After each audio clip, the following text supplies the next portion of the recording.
Alors Éric Pallier, directeur du port, de la régie des ports de la Grande Motte.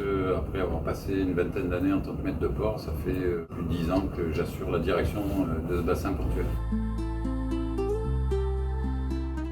C'est une belle idée qui vient renforcer l'image qu'on travaille, c'est-à-dire d'être le plus environnementalement parlant efficace, et qu'il est évident que toutes ces peintures aujourd'hui n'arrangent pas les choses et que tout moyen pour essayer de les ou contenir ou in fine les enlever seront vus de bon oeil, en tout cas du mien.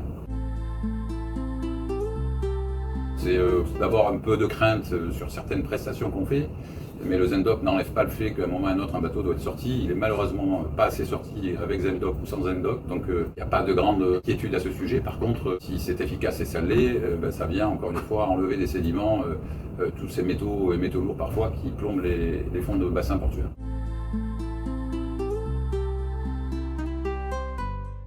Alors le domaine est vaste, il n'y a pas que l'initiative Zendoc, il y en a bien d'autres qu'on travaille.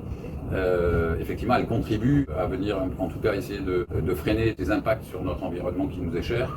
Le Zendoc répond, comme d'autres solutions, à se conformer d'abord à AFNOR Port Propre. Alors AFNOR Port Propre, on est en cours de labellisation et on profite d'ailleurs du projet Villeport et de la réhabilitation totale de la zone ouest du port pour s'y inscrire et l'obtenir d'ici a priori un an et demi. Et effectivement, Zendoc fait partie des points qu'on mettra en avant sur ce label à obtenir.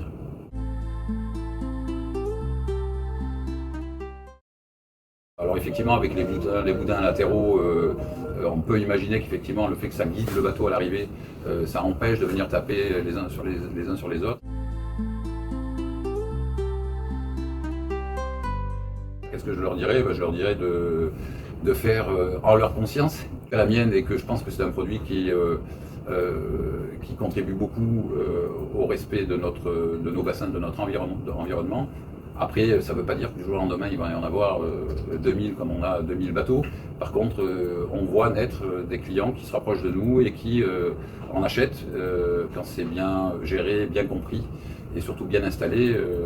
Pour l'instant, je ne vois aucune mesure inverse à pouvoir développer ce produit sur le port.